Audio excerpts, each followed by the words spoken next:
আসসালামু আলাইকুম সবাইকে। ইনফিনিটি এডুকেশন কেয়ারের পক্ষ থেকে কেমিস্ট্রি ফার্স্ট পেপারের উপর আরেকটি ফ্রি ক্লাস নিয়ে আমি চলে এসেছি তোমাদের জন্য। তো আমরা আজকের বিষয়বস্তুতে চলে যাচ্ছি। আজকে আমরা ইলেকট্রন বিন্যাস নিয়ে পড়াশোনা করব। আশা করি শেষ ক্লাসের টপিকগুলো তোমরা ভালো মতো দেখেছো, বুঝতে মনে হয় কোনো সমস্যা হয়নি। তো আমরা আমাদের এই ইলেকট্রন বিন্যাসকে নিয়ে একটু গবেষণা করি, চলো। আচ্ছা, ইলেকট্রন বিন্যাস করার যে বিভিন্ন নীতি রয়েছে তার মধ্যে আউবাউ নীতি হচ্ছে আমাদের প্রধান নীতি, যার উপর ভিত্তি করেই আমাদের ইলেকট্রন বিন্যাসের সূচনাটা হয়। এই নীতিকে বাদ দিয়ে আমরা কখনোই ইলেকট্রন বিন্যাস করতে পারবো না। তো চলো আমরা আউবাউ নীতিটা কি সেটা দেখি। আচ্ছা, আউবাউ নীতির দুটো অংশ আছে। তার প্রথম অংশ হলো ইলেকট্রন প্রথমে কম শক্তি সম্পন্ন অরবিটালে প্রবেশ করবে, এরপর ক্রমান্বয়ে উচ্চ শক্তি সম্পন্ন অরবিটালে প্রবেশ করবে। আচ্ছা, শেষ ক্লাসে অরবিটাল কি এটা নিয়ে আমরা আলোচনা করেছিলাম, তো তোমরা এখানে বুঝতে পারছো অরবিটালটা কি। দ্বিতীয় অংশটা হচ্ছে সমশক্তি সম্পন্ন অরবিটালের ক্ষেত্রে যে অরবিটালের কোয়ান্টাম সংখ্যার মান কম সে অরবিটালে ইলেকট্রন আগে প্রবেশ করবে। এখন কোয়ান্টাম সংখ্যা কি সেটাও বুঝেছো। এখানে কোয়ান্টাম সংখ্যা বলতে প্রধান কোয়ান্টাম সংখ্যা বোঝানো হয়েছে। শেষ ক্লাসে আমরা জেনেছি যে কোয়ান্টাম সংখ্যা প্রধানত 4 প্রকার। এই 4 প্রকারের মধ্যে আমাদের প্রথম যে কোয়ান্টাম সংখ্যা ছিল সেটা হচ্ছে প্রধান কোয়ান্টাম সংখ্যা। এই যে দ্বিতীয় অংশ অর্থাৎ আউবাউ নীতির যে দ্বিতীয় অংশটা, সেই দ্বিতীয় অংশে যে বলা হয়েছে যে সমশক্তি সম্পন্ন অরবিটালের ক্ষেত্রে যে অরবিটালের কোয়ান্টাম সংখ্যার মান কম সে অরবিটালে আগে প্রবেশ করবে ইলেকট্রন। এখানে এই কোয়ান্টাম সংখ্যাটা হচ্ছে অবশ্যই প্রধান কোয়ান্টাম সংখ্যাকে বোঝানো হচ্ছে। এখানে কখনোই স্পিন কোয়ান্টাম সংখ্যার মান গ্রহণযোগ্য হবে না, অথবা ম্যাগনেটিক কোয়ান্টাম সংখ্যা এবং সহকারী কোয়ান্টাম সংখ্যার মান গ্রহণযোগ্য হবে না। বোরের নীতিতে আমরা দেখেছিলাম যে যত দূরে যাওয়া হয় শক্তি স্তরে শক্তি তত বাড়ে, আর যত কাছে থাকে কেন্দ্রের সে শক্তি স্তরে শক্তি তত কম। এখন এই শক্তি স্তর প্রকাশ করা হয় কি দিয়ে? যখন আমরা বিভিন্ন প্রথম শক্তি স্তর, দ্বিতীয় শক্তি স্তর এগুলো প্রকাশ করি, এটা কোন কোয়ান্টাম সংখ্যার সাহায্যে প্রকাশ করা হয়? প্রধান কোয়ান্টাম সংখ্যা, এবং প্রধান কোয়ান্টাম সংখ্যা n দিয়ে প্রকাশ করা হয়। তো ওটা থেকেই হচ্ছে এই দ্বিতীয় অংশের অবতারণাটা হয়। আচ্ছা, অরবিটালের শক্তি নির্ণয় সূত্র আমরা দেখি, সেটা হচ্ছে n+l। একটু আগে যে শক্তির একটু করে শক্তি নিয়ে কথা বলছি, তো এই শক্তিটা কি সেটা তোমাদের হঠাৎ করে বুঝতে অসুবিধা হতে পারে। তো সামনে আরও আলোচনা করলে তোমরা বিষয়টি খুব সুন্দরভাবে বুঝতে পারবে। দেখো, অরবিটালের শক্তি নির্ণয় সূত্র হচ্ছে n+l। এখানে n হচ্ছে প্রধান কোয়ান্টাম সংখ্যার মান বোঝাচ্ছে, আর l হচ্ছে সহকারী কোয়ান্টাম সংখ্যার মান বোঝাবে। এর মানে প্রধান কোয়ান্টাম সংখ্যার, আচ্ছা, ইলেকট্রন একটা অরবিটালে যে থাকে সে অরবিটালের একটা সহকারী কোয়ান্টাম সংখ্যার মান আছে, সে কোয়ান্টাম সংখ্যার মানটাই এখানে বসবে। আর ওই অরবিটালটা যে প্রধান শক্তিস্তর, সেই প্রধান শক্তিস্তর যত নম্বর শক্তিস্তর সেই শক্তিস্তরের মানটা এখানে বসবে। আচ্ছা, আমরা পরবর্তীতে দেখি। এখন বিভিন্ন প্রশ্ন সমাধান করার মাধ্যমে এই কনসেপ্টটা তোমাদের আমি ক্লিয়ার করার চেষ্টা করব, আশা করি বুঝতে পারবে। দেখো, আমাদের প্রথম কোয়েশ্চেন, পটাশিয়াম এর ইলেকট্রন বিন্যাস ব্যতিক্রম কেন? পটাশিয়াম এর সর্বশেষ ইলেকট্রনটি কোন অরবিটালে কেন যাবে? আচ্ছা, এই যে আমাদের পটাশিয়ামের ইলেকট্রন বিন্যাসটা আমরা দেখতে পাচ্ছি, যে 1:2, 2:2, 2p6, 3:2, 3p6, 4s1। ইলেকট্রন বিন্যাস কিভাবে করে সেটা তোমরা মোটামুটি সবাই জানো, কারণ 9-10-এ একটা ইম্পর্টেন্ট টপিকের মধ্যে ইলেকট্রন বিন্যাস ছিল। তো আশা করি ইলেকট্রন বিন্যাসটা কি সেটা তোমরা বুঝতে পারবে। আচ্ছা, এই প্রশ্নের উত্তর কিভাবে করবা পরীক্ষার খাতায়, আমি ঠিক ওভাবে ব্যাখ্যা করার চেষ্টা করব। প্রথমে তোমরা পরীক্ষা খাতার মধ্যে ইলেকট্রন বিন্যাসটা নির্ণয় করবে। এটা শুধু পটাশিয়াম না, যে কোনো যে পরমাণুর কথাই বলুক বা যে মৌলর কথাই বলুক, প্রথমে তোমাদের প্রথম কাজ হবে ইলেকট্রন বিন্যাসটা নির্ণয় করবে, ইলেকট্রন বিন্যাসটা লিখবে খাতার মধ্যে, তারপরে হচ্ছে শক্তি নির্ণয় করবে। দেখো অরবিটালের শক্তি, সর্বশেষ ইলেকট্রনের কথা বলা হচ্ছে, তার মানে সর্বশেষ ইলেকট্রনের শক্তিটা নির্ণয় করতে হবে। তো এখানে সর্বশেষ শক্তিস্তর হচ্ছে 4 নম্বর শক্তিস্তর পটাশিয়ামের জন্য, যদি এটা সোডিয়াম হতো তাহলে 3 নম্বর হতো। আর এস এর জন্য এল এর মান সবসময় 0 হয়। তো আমরা দেখি মানে এখানে 3p6-এ পরে 3d ছিল, 3d-তে কেন গেল না, এটাই আমাদের ব্যতিক্রম। তো এটা আগে আমরা নির্ণয় করি, দেখি শক্তির ক্ষেত্রে কোনটা হয়। মানে স্বাভাবিকভাবে যদি আমরা মানে ফলাওভাবে যদি করতে থাকতাম ইলেকট্রন বিন্যাসটা কোনো নীতিকে না মেনটেন করে, তাহলে আমরা তো চোখ বন্ধ করে 3D-তে ইলেকট্রন পাঠাতে পারতাম। কিন্তু মানে শেষ শক্তি স্তরে অরবিটাল কিভাবে নির্ণয় করে সেটা তো আমরা দেখেছিলাম যে মানে, তো এখানে যদি এন এর মান যদি 3 হয়, তো সেখানে কিন্তু কি হয়, প্লাস মাইনাস এন মাইনাস মানে সরি এল এর মান n-0 থেকে n-1 পর্যন্ত হয়। তো সেরকম কীভাবে হয়, 0 1 2, 0 1 2 যদি হয় তাহলে 0 দিয়ে এস, 1 দিয়ে পি আর 2 দিয়ে ডি। তো তার মানে এখানে 3D অরবিটাল আসবে। তো এখানে আমরা 3D ব্যবহার না করে সরাসরি চতুর্থ শক্তি স্তরের 4s1-এ কেন চলে গেলাম, এটাই হচ্ছে আমাদের ব্যতিক্রম। তো এই ব্যতিক্রমটা আসছে মূলত আউবাউ নীতির কারণে। আর বাস্তবে ইলেকট্রনটা এভাবেই যায়, কেন যায় ওটা ব্যাখ্যা করার জন্য আউবাউ নীতিটা আসছে। আর আউবাউ কোনো বিজ্ঞানীর নাম না, আউবাউ মানে নীতির নাম। আউবাউ একটা প্রতিষ্ঠান, ওই মানে একটা সংগঠন, ওই সংগঠন হচ্ছে এই নীতিটা দিছে। যেমন আমি যদি বলি কীরকম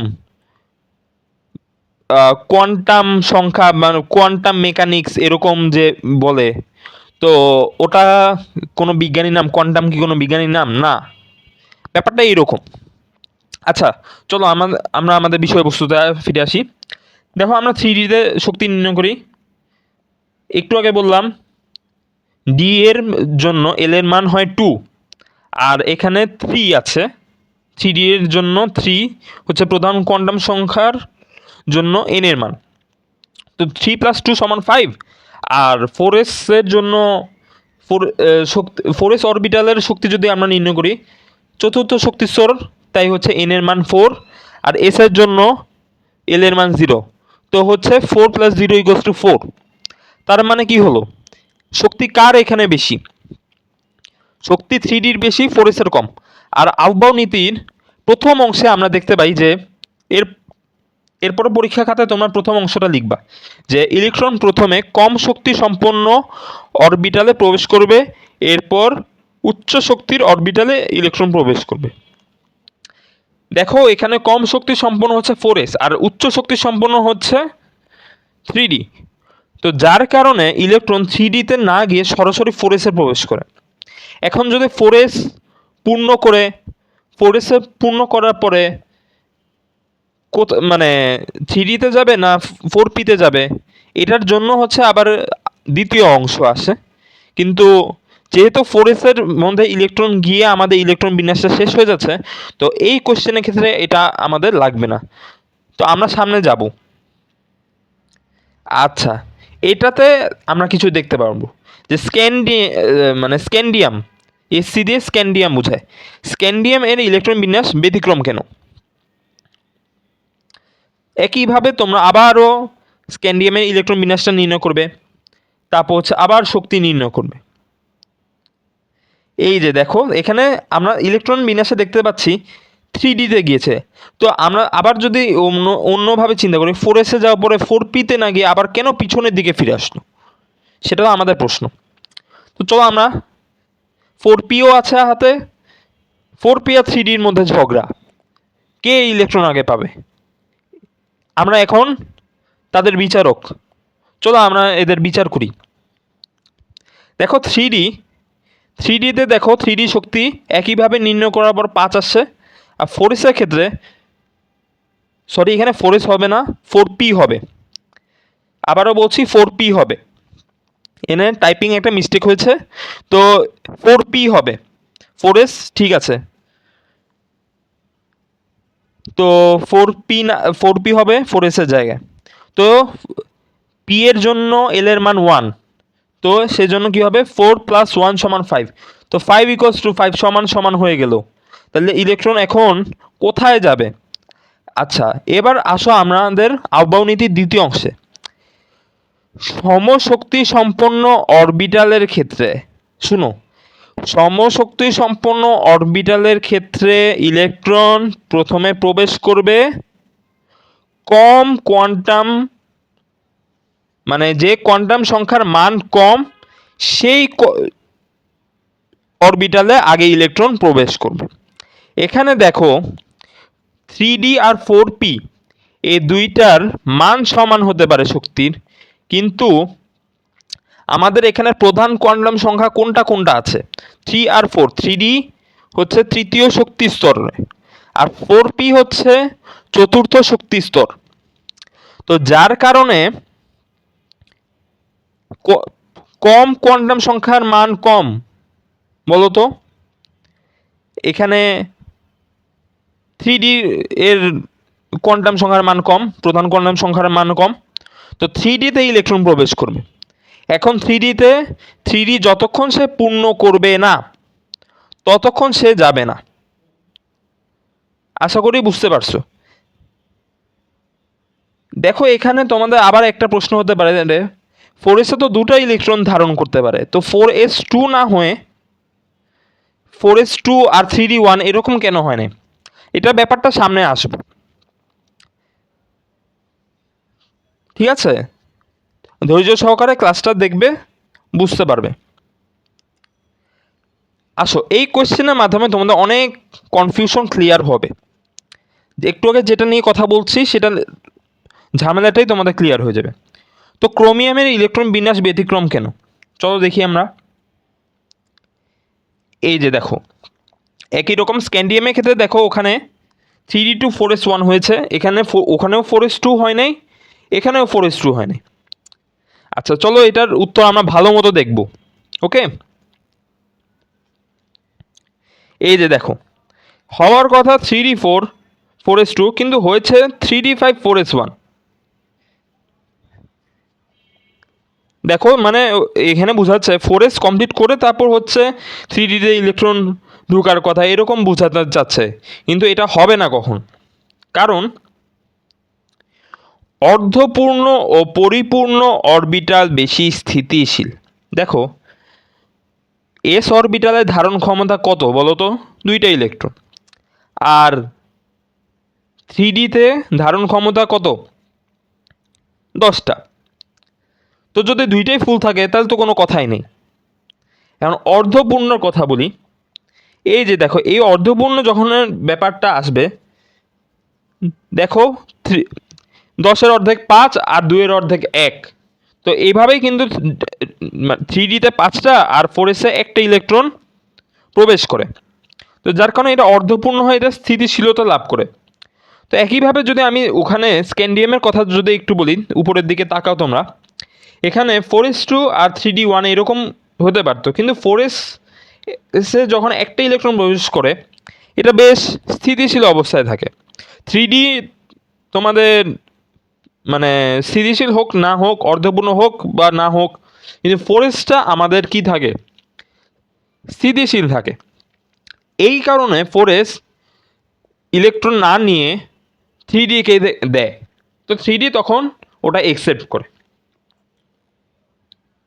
আচ্ছা, এইখানে দেখো এই যে 4s2 না হয়ে দেখো এই যে এই ক্ষেত্রে আদান প্রদান শুধুমাত্র S ও D এর মধ্যে হবে, আর শুধুমাত্র আদান প্রদান হবে একটা মাত্র ইলেকট্রন। দেখো এই যে দেখো 4s একটা ইলেকট্রন নিয়ে মানে কিছুটা স্থিতিশীল হলো, আরেকটা ইলেকট্রন সে নিতে পারে কিন্তু না নিয়ে ওই একটা ইলেকট্রন সে ব্যাক করবে D এর কাছে।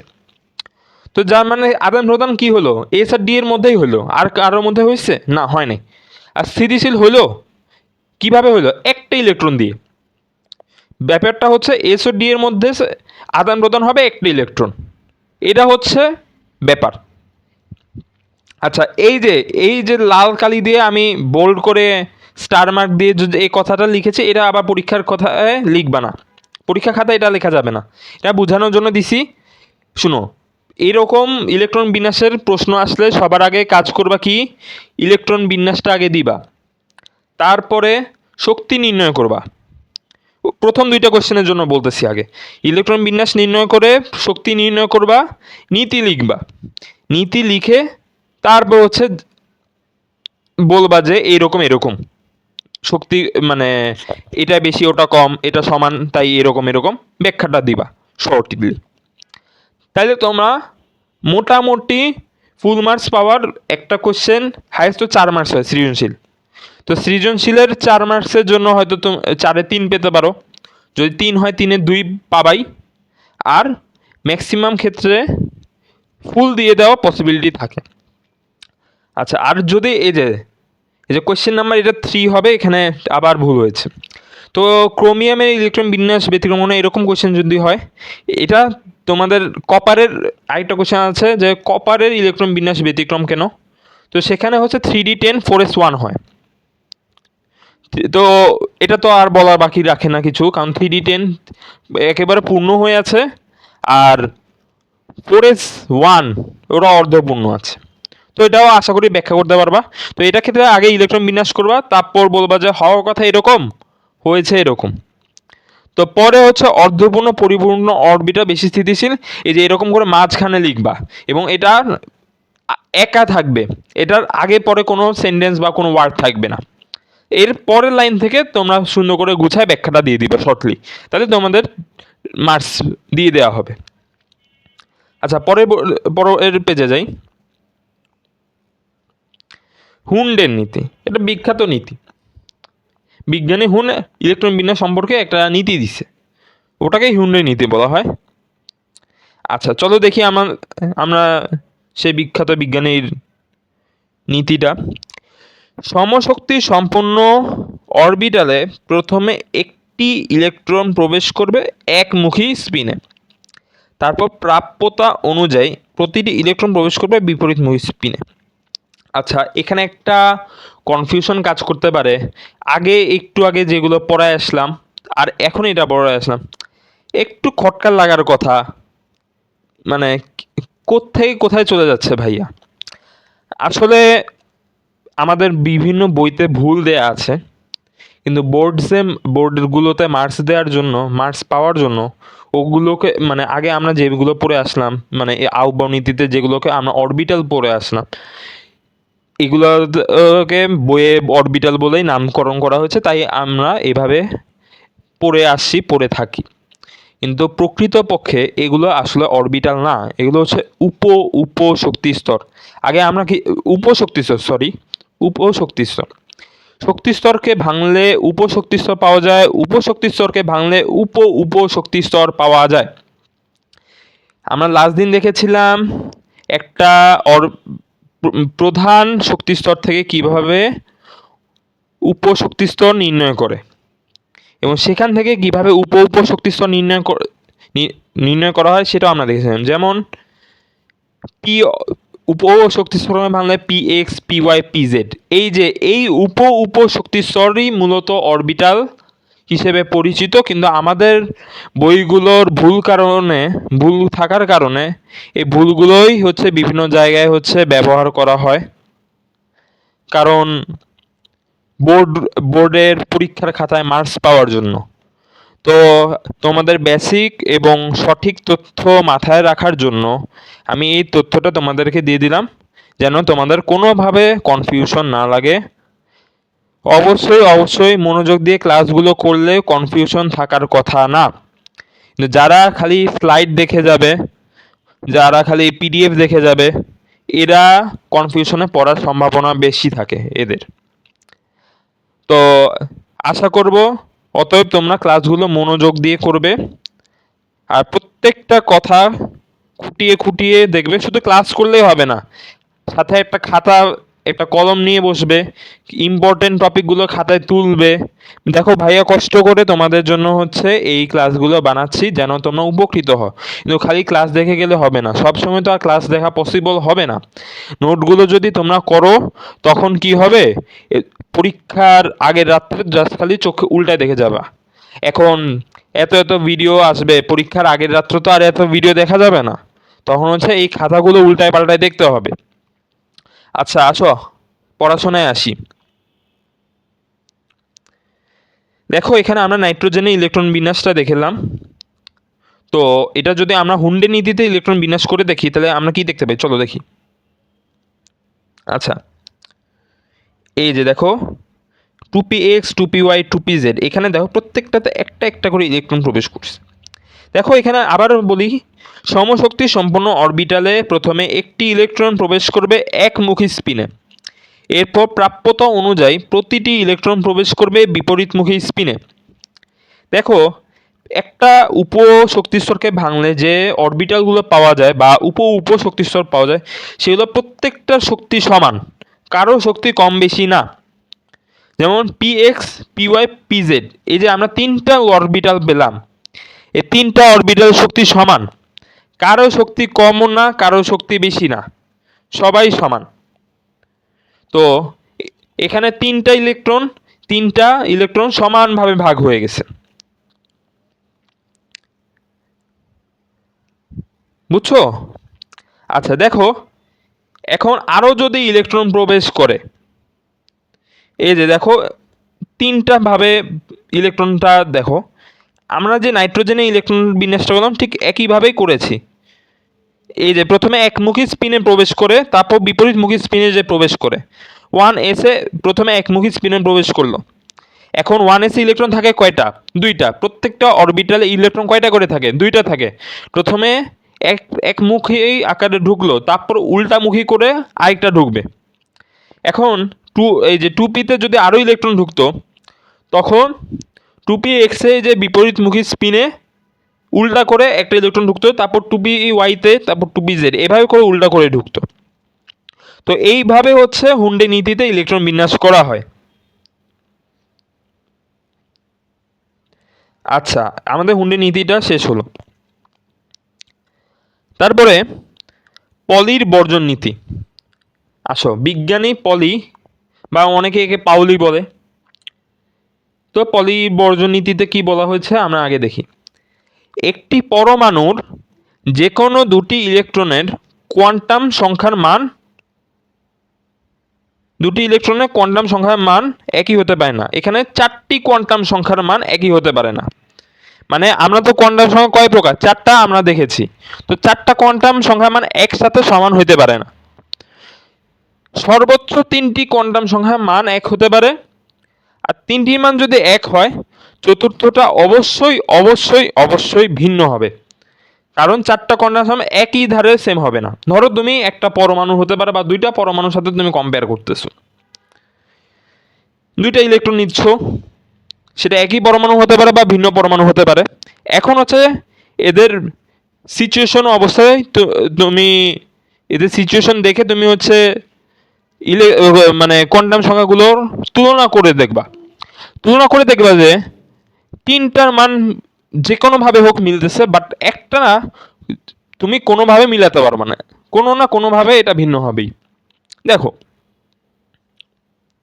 আচ্ছা এই যে হিলিয়ামের ইলেকট্রন বিন্যাস আর হচ্ছে অ্যালুমিনিয়ামের ইলেকট্রন বিন্যাস, আমি দুইটা ভিন্ন পরমাণু বা মৌল দিয়ে আমি দেখাচ্ছি। দেখো এই যে ছকটাতে দেখো ছবিটাতে দেখো যে চারটা, পরীক্ষা খাতা কিন্তু এইভাবে করেই লিখবে, মানে একটু নিচে নিচে লিখবে। এখানে স্লাইডের পাশে দিয়েছে কিন্তু তোমরা পরীক্ষা খাতায় নিচে লিখবে। দেখো এন এল এম এস এগুলো কি, চারটা কোয়ান্টাম সংখ্যা, প্রধান, সহকারী, ম্যাগনেটিক এবং স্পিন। আচ্ছা, তো হিলিয়ামের ক্ষেত্রে যদি আমরা দেখি, হিলিয়ামের দুইটা ইলেকট্রন। তো এখন আমরা মিলাই, এই দুইটা ইলেকট্রনই প্রথম শক্তি স্তরে আছে। দেখো 1100 কিভাবে, এল এর এস এর জন্য এল এর মান 0 হয়, আর ম্যাগনেটিক ফিল্ড হচ্ছে 0 হয়। তো দেখো একটা এস কি হুন্ডে নিতে দেখি দেখেছি, ইলেকট্রন একমুখী স্পিনে একটা প্রবেশ করবে আর বিপরীতমুখী স্পিনে আরেকটা প্রবেশ করবে। তো সেজন্য একটা প্লাস হয়, একটা মাইনাস হয়। আর এস এর মান কি সবসময় প্লাস মাইনাস হাফ হয়, দেখেছিলাম না লাস্ট ক্লাসে, সেই জন্য ওভাবে প্রকাশ করা হবে। তো একটা প্লাস মাইনাস হাফ, একটা প্লাস মাইনাস, একটা একটা প্লাস হাফ, একটা plus minus, sorry minus half. আর অ্যালুমিনিয়ামের ক্ষেত্রে দেখি, আগে দেখেছিলাম একই শক্তি স্তরে, এখন দেখি আমরা সব ভিন্ন শক্তি স্তরে। প্রথম শক্তি স্তর মানে অ্যালুমিনিয়ামের যে প্রথম শক্তি স্তর, সেখানকার একটা ইলেকট্রন আমরা নিলাম। আর সরি, প্রথম ইলেকট্রন, প্রথম মানে 1 নাম্বার যে ইলেকট্রন বলে ওটা নিলাম, আর 13 নাম্বার ইলেকট্রন নিলাম। তার মানে সর্বশেষ শক্তি স্তরের ইলেকট্রনটা নিলাম। তো দেখো আমরা মিলাচ্ছি, এন এর মান 1, প্রথমের জন্য পরে হচ্ছে 3। এটা বোঝার কিছু নেই, এটা তোমরা ইলেকট্রনের অবস্থান দেখেই নির্ণয় করবে। পি এর জন্য এল এর মান 1, এস এর জন্য 0, আর ম্যাগনেটিক ফিল্ড এস এর জন্য সবসময় 0 হয়। আর পি এর জন্য হচ্ছে, এটা তোমরা 1 রাখতে পারো, প্লাস মাইনাস হাফও হতে পারে, প্লাস মাইনাস হাফ এস এর জন্য হতে পারে। দেখো এই দুইটা একই হতে পারে, কারণ তুমি দুইটাকেই মাইনাস হাফ লিখতে পারো, দুইটাকেই প্লাস হাফ লিখতে পারো, অথবা ভিন্নও লিখতে পারো। কারণ যেহেতু একই শক্তি স্তরে না বা একই অরবিটালেও না, তো সেই জন্য এটা কোনো নির্ভরতা নাই। এটা এই ব্যাপারে তুমি স্বাধীন, যেটা লিখবা সেটা হবে। এখন এখন মনে হতে পারে ভাইয়া এখানে তো কিছুই মিললো না। শুনো, এখানে বিজ্ঞানী পলি যেটা বলছে সেটা হচ্ছে, যদি তুমি মিলাইতে চাও তাহলে 3টা মিলবে, কিন্তু 4 নাম্বারটা ঠিকই মিলবে না। এখন হচ্ছে এই 4 নাম্বারটা বলতে যে স্পিন কোয়ান্টাম সংখ্যার মানই যে মিলবে না তা না, সেটা হচ্ছে যে কোনোটাই মিলবে না। মানে হচ্ছে এন এল এম মিলছে, এস মিলে নেয়, আবার এন এম এস মিলছে, এল মিলে নেয়, আবার এল এম এস মিলছে, এন মিলে নেয়। এইভাবে হচ্ছে তো ব্যাপারটা মিলাবা, এইভাবে হচ্ছে এই পলির বর্জনীতিটা খাটবে। আর যদি কোনোটাই না মিলে, কোনোটাও না মিলতে পারে, বুঝছো? আচ্ছা, একটা ভুল হয়ে গিয়েছিল, সেটা হচ্ছে দুইটা ভিন্ন পরমাণুর ক্ষেত্রে যেটা বলেছিলাম, পলি বর্জন নীতিটা শুধুমাত্র একটা পরমাণুর ক্ষেত্রেই খাটবে। দেখো যে এখানে পলির বর্জন নীতিতে বলা হয়েছে যে একটি পরমাণুর দুটি ইলেকট্রনের কোয়ান্টাম সংখ্যা মান কখনোই এক হতে পারে না। তো সেটা হচ্ছে একটা পরমাণু, দুইটা পরমাণু না, বা ভিন্ন সংখ্যক না, একের অধিক যদি পরমাণু নিয়ে যদি কম্পেয়ার করো, তাদের ক্ষেত্রে 4টা কোয়ান্টাম সংখ্যা মান হতে পারে। তুমি যেমন এখানে হিলিয়াম আর অ্যালুমিনিয়াম নিয়ে দেখো, তাহলে দেখবা যে এদের না 4টা কোয়ান্টাম সংখ্যার মান এক হচ্ছে। আবার তুমি চাইলে ভিন্নও করতে পারো।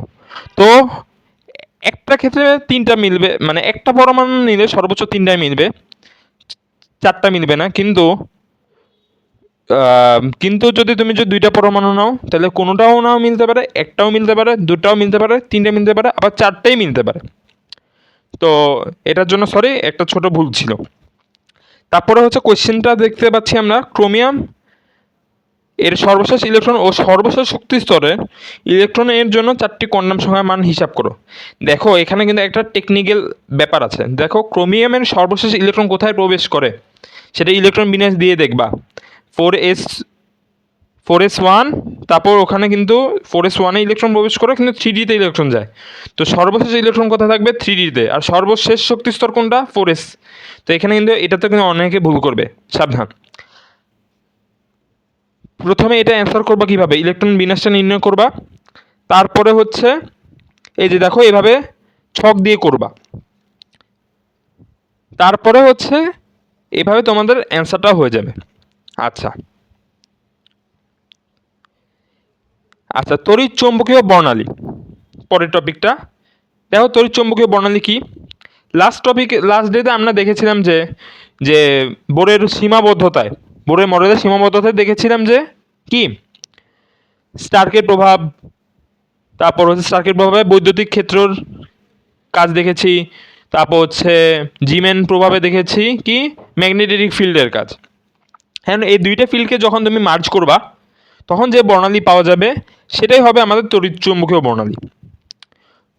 তো তরঙ্গ দৈর্ঘ্য, এবং এগুলো তো তরঙ্গ দৈর্ঘ্য আছে, রেঞ্জ আছে না, তো এটার উপর ভিত্তি করে আমরা 8 প্রকার ভাগ করে থাকি। তারপর মহাজাগতিক রশ্মি, এই যে রেঞ্জগুলো আছে এই রেঞ্জগুলো তোমরা দেখবে, এগুলো ইম্পর্টেন্ট, এটা সবচেয়ে শক্তিশালী। এটা মনে রাখবা যে যত তরঙ্গ দৈর্ঘ্য যত কম সে তত শক্তিশালী, আর যত তরঙ্গ দৈর্ঘ্য বেশি সে তত দুর্বল। দেখো গামা রশ্মি তরঙ্গ দৈর্ঘ্য তার চেয়ে বেশি, কিন্তু সে কারণে মহাজাগতিক রশ্মির চেয়ে কম শক্তি। দেখো গামা রশ্মি ক্যান্সার কোষ এবং খাদ্যের পোকামাকড় ধ্বংস করে। রঞ্জন রশ্মি হাড়ের আক্রান্ত স্থানে ছবি তোলা হয়। রঞ্জন রশ্মি হচ্ছে কিন্তু এক্স রে। তারপর হচ্ছে দেখো রঞ্জন দৈর্ঘ্য, রঞ্জন কোণ, তারপর হচ্ছে ক্লাস নয়, এটা কেলাস, এখানে টাইপিং মিস্টেক হয়েছে। কেলাসের আকৃতির কাঠামো নির্ণয় করতে ব্যবহার করা হয়। তারপর অতি বেগুনি অর্থাৎ ইউভি রে, আলট্রাভায়োলেট রে, জাল টাকা বা পাসপোর্ট শনাক্তকরণ ব্যবহার করা হয়। আচ্ছা, দৃশ্যমান আলো, দৃশ্যমান আলো কি কাজে ব্যবহার করা হয়? সাল সংশ্লেষণে ব্যবহার করা হয়, বিশ্লেষণী রসায়নে ব্যবহার করা হয়। বিশ্লেষণী রসায়নে পদার্থের পরিমাণ নির্ণয় করা। এখানে রসায়নে এটা দীর্ঘিকার হবে এখানে, ঠিক আছে। আচ্ছা, তারপর অবলোহিত বা ইনফ্রারেড রে, এটা হচ্ছে TV remote, optical fibre, physiotherapy, মৃত কোষ দূরীকরণ, লেজার চিকিৎসায় দেহের মধ্যে মৃত কোষ তো থাকে, নানাভাবে তো কোষ মারা যায়। এটা যদি কেউ দূর করতে চায়, অভ্যন্তরীণ কোষটাকে দূর করতে চায়, তখন হচ্ছে তার দেহের ওই অংশে যেখানে মৃত কোষটা আছে সেখানে যদি চালনা করা হয় আইআর রে, তখন হচ্ছে মৃত কোষটা আস্তে আস্তে দূর হয়ে যায়, ধ্বংস হয় ওটা। মাইক্রোওয়েভ রে, ওয়াইফাই মোবাইল সিগন্যালে ব্যবহার করা হয়। আবার দেখবা যে অনেকে শুনবে যে মাইক্রোওয়েভ ওভেন, ওখানে কিন্তু মাইক্রোওয়েভ রে ব্যবহার করা হয়। আচ্ছা, এরপরে আমরা দেখতে পাচ্ছি রেডিও ওয়েভ রে।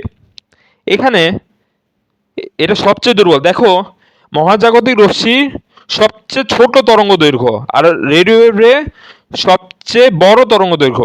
তাই অর্থাৎ কি, তরঙ্গ দৈর্ঘ্য যার যত কম সে তত শক্তিশালী, আর যার যত বেশি সে তত দুর্বল।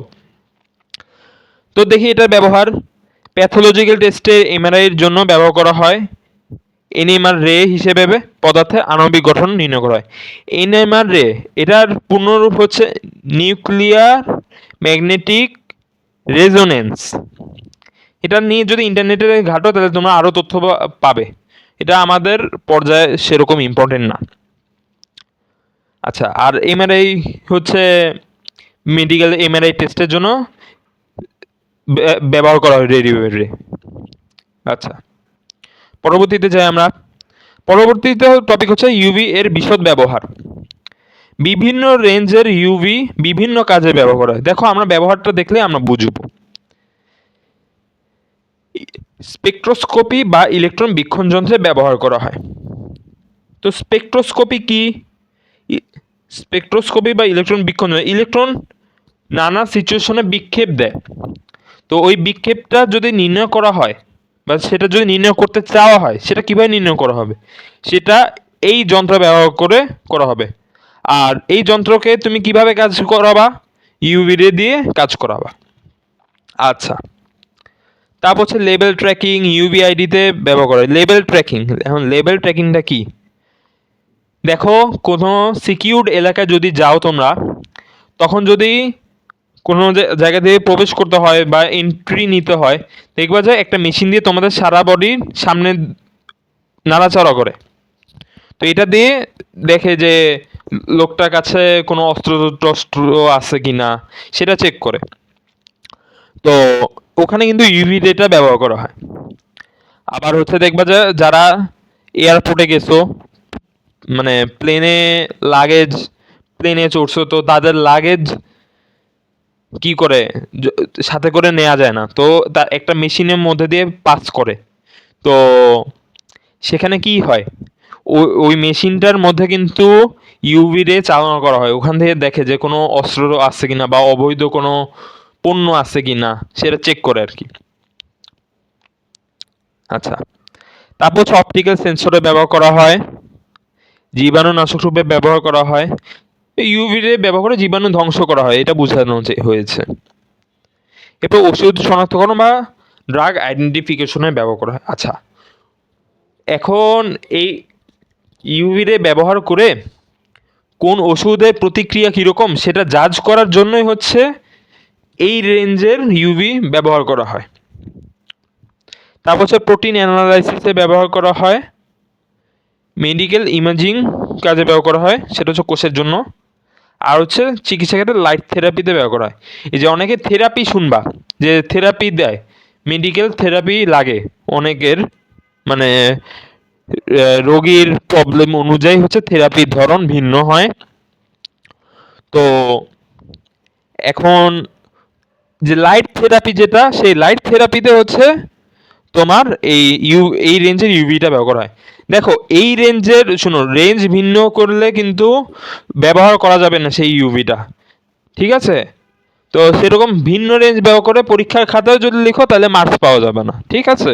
এটা মনে রেখো, কিন্তু ইম্পর্টেন্ট আছে টপিকটা। আচ্ছা, দেখো পরের একটা টপিক যদি বুঝতে চাও তাহলে এই কিছু টপিকগুলো তোমাদের দেখে নিতে হবে, সেটা আমি একটু এখানে আলোচনা করে দিচ্ছি। প্রতিপ্রভা, অনুপ্রভা, শতপ্রভা, এগুলো কি? এগুলো হচ্ছে এক একটা ধর্মের নাম, যেগুলোর আলো কিছুক্ষণের জন্য আলো শোষণ করে, পরে আলোকউৎসের অনুপস্থিতিতে বিকিরণ করে। এই এই ধরনের, আর এদের টাইম রেঞ্জ অনুযায়ী এরা ভিন্ন হয়। আর আরও নানা টপিক আছে তার উপর ভিত্তি করে এরা ভিন্ন হয়। যেমন দেখো, যে ধর্মের প্রভাবে কোনো পদার্থ আলোক উৎস সরিয়ে নিলেও কিছু সময়ের জন্য দৃশ্যমান রশ্মি বিকিরণ করে তাকে প্রতিপ্রভা বলে। আবার দেখো, যে ধর্মের প্রভাবে কোনো পদার্থ শক্তি শোষণের পর কয়েক সেকেন্ড ধরে শোষিত শক্তি বিকিরণ করে তাকে অনুপ্রভা বলে। আচ্ছা, বুঝছো? দেখো, কিছু সময়ের জন্য আবার কিছু কয়েক সেকেন্ড ধরে, তার মানে কি কিছু সময়ের জন্য সেটা আসলে অনেক কম, আর কয়েক সেকেন্ড মানে তার চেয়ে মোটামুটি বেশ খানিকটা বেশি, এটা বোঝা যাচ্ছে কিন্তু। আর শতপ্রভা হচ্ছে যে ধর্মের প্রভাবে কোনো পদার্থের সৌর বা বৈদ্যুতিক উৎস থেকে আলো শোষণ করে উৎসের অনুপস্থিতিতে আলো বিকিরণ করে তাকে হচ্ছে শতপ্রভা বলে। মানে সৌর বা বৈদ্যুতিক উৎস থেকে আলো নিচ্ছে, এখন হচ্ছে তুমি সরাই ফেলছো, এখন দেখবা রাতের বেলা সেটা আলো ছাড়তেছে। আর পরে দেখি, যে সব পদার্থ ইউভি অঞ্চলে তরঙ্গদৈর্ঘ্য শোষণ করে আর হচ্ছে কিন্তু দৃশ্যমান তরঙ্গদৈর্ঘ্যর আলো বিকিরণ করে, এটা 200 নয়, এটা সম্ভবত 300 হবে, 380 থেকে 780 হবে। 780 তরঙ্গ বিশিষ্ট বিকিরণ তাদেরকে প্রতিপ্রভা পদার্থ বলে। আর যে পদার্থে অনুপ্রভা ধর্ম থাকে তাকে অনুপ্রভা বলে।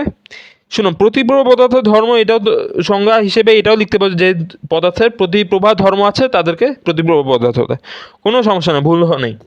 আমি এটাকে আরও একটু স্পেসিফাই করার জন্য আমি এভাবে দিয়েছি, যেন তোমরা আইডিয়া রাখতে পারো। আর যে পদার্থের শতপ্রভা ধর্ম থাকে তাকে শতপ্রভা পদার্থ বলে। দেখো এখানে আমি ইংলিশ টার্মগুলো দিয়েছি, প্রয়োজনে তোমরা ব্যবহার করতে পারবে। এখন দেখো, এখানে হচ্ছে দৃশ্যমান রশ্মি যে বিকিরণ করছে, এটার টাইম কতক্ষণ ধরে বিকিরণ হচ্ছে সেটা আমি দিয়েছি। যেমন 10⁻⁶ সেকেন্ড হচ্ছে প্রতিপ্রভা পদার্থের জন্য, 10⁻⁶ সেকেন্ড থেকে 10 সেকেন্ড পর্যন্ত, দেখো মোটামুটি ভালো একটা সময় বিকিরণ করে অনুপ্রভা পদার্থ। আর শতপ্রভ পদার্থ ক্ষেত্রে তো মোটামুটি তো বললাম অনেক সময় ধরে বিকিরণ করে, সারাদিন ধরে শোষণ করবে, আলো পাইলেই শোষণ করবে, আলো না থাকলেই ধুমায় হচ্ছে সে বিকিরণ করবে। আচ্ছা, আর শতপ্রভ পদার্থগুলো তৈরি করা হয় রেডিয়াম এবং জিঙ্ক সালফাইড এর মিশ্রণ থেকে। এই দুইটা মিক্সচার দিয়ে হচ্ছে তোমার শতপ্রভ পদার্থ তৈরি হয়। উদাহরণ হচ্ছে পেট্রোলিয়াম, কাঁচ বা প্রতিপ্রভ পদার্থের উদাহরণ বলছি, পেট্রোলিয়াম, কাঁচ বাষ্প, আয়োডিন বাষ্প।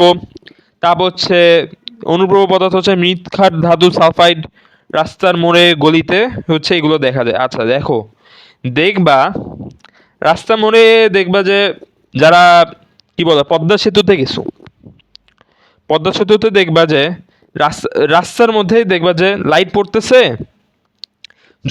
মনে হচ্ছে রাস্তার মধ্যে লাইট জ্বলতেছে, কিন্তু আসলে এই লাইটটা লাইটটা মানে বলি একটা গাড়ি তার লাইট ব্যবহার করে রাত্রের বেলা সামনে চলে গেল, তার পিছে যে গাড়িটা সে পিছে গাড়ি প্যাসেঞ্জাররা দেখবে যে এটা জ্বলতেছে। এটা আসলে হয়েছে কি, সামনের গাড়ি থেকে যে লাইটটা এটা শোষণ করছে ওইখানে ওইটুকুই সে বিকিরণ করতেছে, যার কারণে দেখে মনে হচ্ছে জ্বলতেছে, তার মানে আসলে আলো বিকিরণ করতেছে।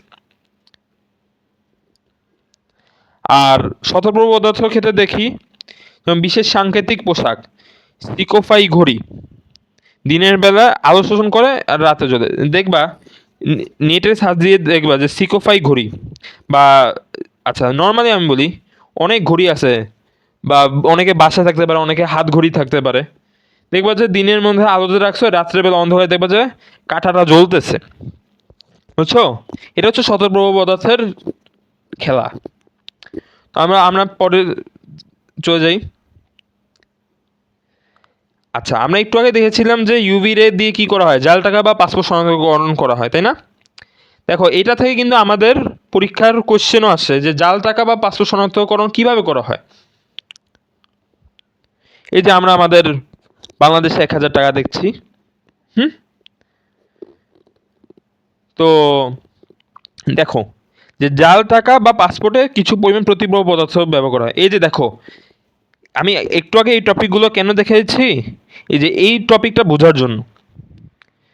প্রতিপ্রভ পদার্থ ব্যবহার করা হয় ইউভি রশ্মি যদি তুমি ওখানে দাও তাহলে ইলেকট্রন শক্তি শোষণ করবে এবং কাঙ্ক্ষিত পরিমাণ দৃশ্যমান রশ্মি বিকিরণ করবে। এখন শক্তি শোষণ করলে ইলেকট্রনে কি বাড়ে, আলো থেকে কি বাড়ে, আলোতে কি আছে, শক্তি আছে, ওই শক্তি শোষণ করলে ইলেকট্রনের শক্তি বাড়ে, শক্তি সে ব্যবহার করবে, শক্তি যদি সে ব্যবহার করে তখন হচ্ছে সে উপরে শক্তি স্তরে যাবে। যে পদার্থ আছে, একটা পদার্থ, তো এটা পদার্থর কি আছে, পরমাণু আছে, পরমাণুতে কি আছে, ইলেকট্রন আছে, ইলেকট্রন এক শক্তি স্তর থেকে অন্য শক্তি স্তরে, তার মানে উচ্চ শক্তি স্তরে যাবে, উচ্চ শক্তি স্তরে বেশিক্ষণ থাকতে পারে না, তো ওই শক্তি বিকিরণ করে সে আবার তার আগের জায়গায় স্বাভাবিক থাকার জন্য সে ফিরে আসবে। এখন এই যে ছেড়ে দেওয়া শক্তিটাই তো আমাদের বর্ণালী, ওই বর্ণালীটারও রেঞ্জ আছে যে এই ধরনের বর্ণালী বা মানে এই পরিমাণ আমি যদি দেই এই পরিমাণ আমি আলো পাবো, এই পরিমাণ দৃশ্যমান পাবো। মানে ব্যাপারটা হচ্ছে কি, বাজারে 50 টাকার পণ্য তুমি 50 টাকা দিলে তুমি 50 টাকা পণ্যই পাবা, 50 টাকা পণ্য দিলে তুমি 60 টাকা পণ্য পাবা না, আবার 10 টাকা পণ্য পাবা না। অন্যভাবে চিন্তা করো না, অন্যভাবে বলতে কি দুর্নীতি এসব, এসব না, স্বাভাবিকভাবে চিন্তা করো।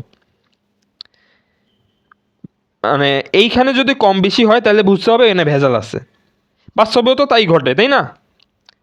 এই যে দেখো, যদি চাকাটা যদি জাল করা হয় তখন এই প্রতিপ্রভ পদার্থটার না রেঞ্জ এলোমেলো হয়। রেঞ্জ এলোমেলো হলে মানে 1,000 টাকার মধ্যে এই যে 1,000 টাকা আমরা দেখতে পাচ্ছি, এই দেখো এখানে কিন্তু 1,000 টাকা চকচকে নোট একটা নিয়ে দেখবা, দেখবে এখানে একটা চকচক করে একটা ফিতার মতো একটা আছে, ওখানে কিন্তু প্রতিপ্রভ পদার্থটা দেয়া থাকে। এখন যদি জাল করা হয় 1,000 টাকা দিয়ে হচ্ছে কী পরিমাণ প্রতিপ্রভ পদার্থ ব্যবহার করা হবে, এটা সব 1,000 টাকার জন্য ফিক্সড। আবার যদি আলাদা নোট ধরো যেমন 10 টাকা বা 500 টাকা, এটার জন্য আলাদাভাবে ফিক্সড। এখন ওটা থেকে ওটাই মানে ধরো যে একটা নির্দিষ্ট রেঞ্জের তুমি ইউভি দিচ্ছ, ওটা থেকে ওই পরিমাণেই হচ্ছে মানে কাঙ্ক্ষিত একটা দৃশ্যমান আলো আসবে। যদি না আসে তাহলে ওটা বুঝতে হবে এটা জাল। তো এইভাবে হচ্ছে জাল টাকা বা জাল আইডি বা জাল পাসপোর্ট শনাক্ত করা হয়। দেখবা যে জাল পাসপোর্টে করে কি, মানে এমনিতে পাসপোর্টে করে কি কান সহ ছবি চায়। কেন চায়? ওখানে প্রতিফলন পদার্থ মিক্স করে দিবে পরে। তো যার কারণে হচ্ছে কেউ জাল করলে না এটা ধরে ফেলা সহজ হবে। এই কারণেই কান সহ ছবি চায়, যে জাল পাসপোর্ট শনাক্তকরণ করতে হয় যদি, তখন এটা চাবে। আচ্ছা, আমাদের পরের টপিকে চলে যাচ্ছি আমরা। আমাদের পরের টপিকটা হচ্ছে বোরের পরমাণু মডেলের সাহায্যে বর্ণালীর ব্যাখ্যা। হুম, আমরা বোরের পরমাণু মডেল নিয়ে আলোচনা করলাম। বোরের পরমাণু মডেল দিয়ে কীভাবে বর্ণালী টাইপ ব্যাখ্যা করা যায় সেটা আমরা দেখব। আচ্ছা, আমরা এখানে দেখতে পাচ্ছি, মানে এটা বলতে কি বোঝাচ্ছে, একটা পরমাণুর চারপাশে ইনফিনিট লেভেলের শক্তি স্তর আছে, কিন্তু সে স্বাভাবিকভাবে নিউট্রালভাবে একটা নির্দিষ্ট ফিক্স শক্তি স্তরে থাকে। বাই চান্স সে কোনোভাবে শক্তি পাইছে, তখন সে উচ্চ শক্তি স্তরে যায় এবং মানে শক্তির পরিমাণের উপর ডিপেন্ড করে যে সে কত উপরে যাবে, কত উচ্চ শক্তি স্তরে যাবে। একটা শক্তি স্তর সে স্কিপ করবে না, দুইটা না তিনটা, সেটা নির্ভর করবে মেনলি শক্তির উপর। তো মানে কোত্থেকে সে ফিরে আসতেছে, তো সেটা মানে সে মানে এইটার উপর ভিত্তি করে আবার বর্ণালী আবার বিভিন্ন রকম হয়।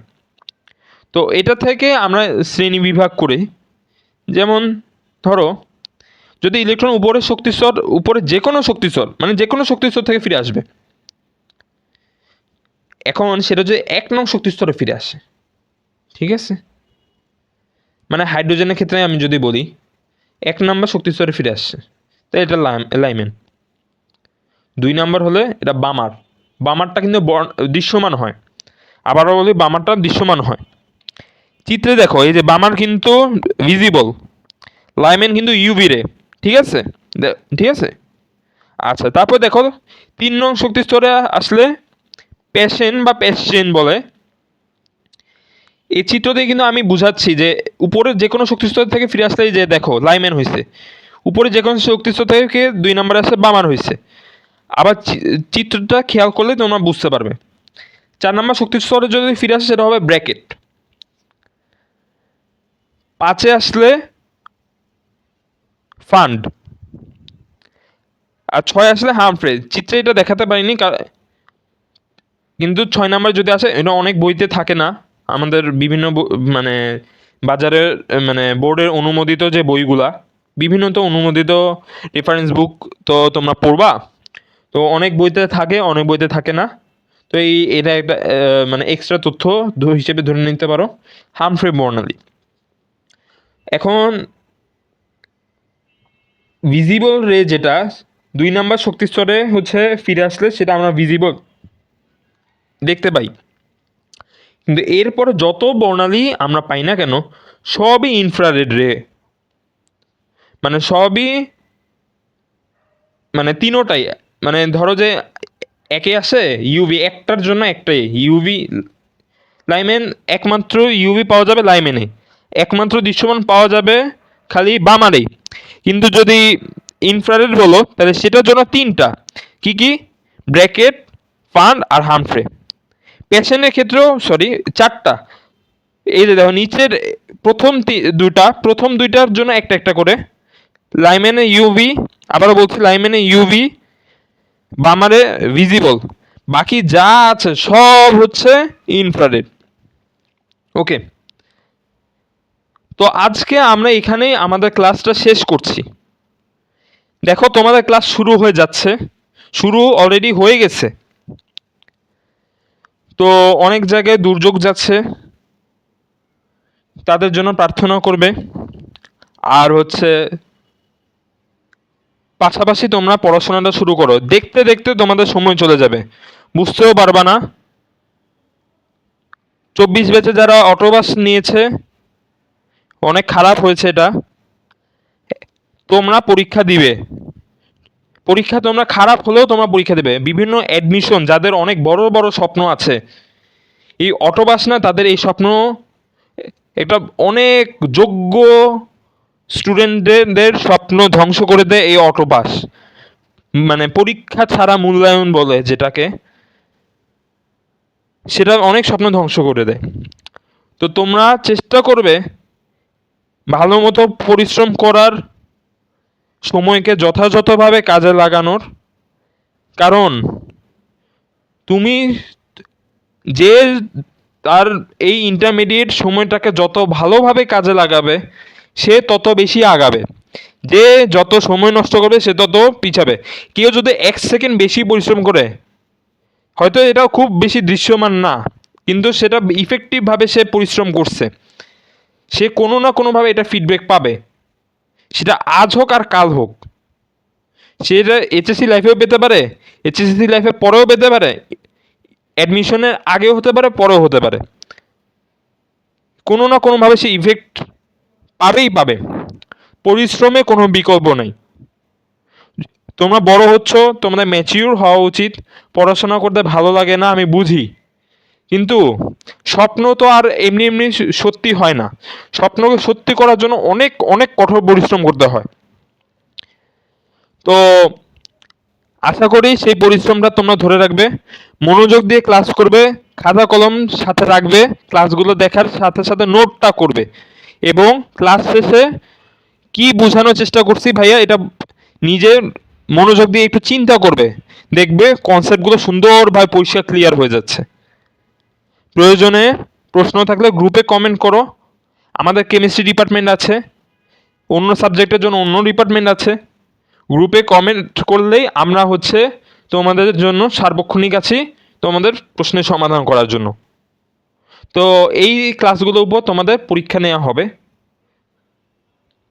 তো ভালো করে পড়াশোনা করো, ঠিক আছে? সময় নষ্ট করার সুযোগ নেই, ক্লাস শুরু হয়ে গিয়েছে। এতদিন আরাম করেছো, এখন ক্লাস শুরু হয়ে গিয়েছে, তোমাদের ক্লাস করতে হবে। তো ভবিষ্যতে ইনশাল্লাহ কোনো একটা ক্লাসে দেখা হবে।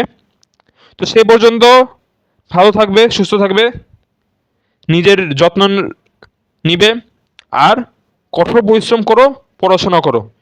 সফলতা তোমার জন্যই অপেক্ষা করবে। আসসালামু আলাইকুম।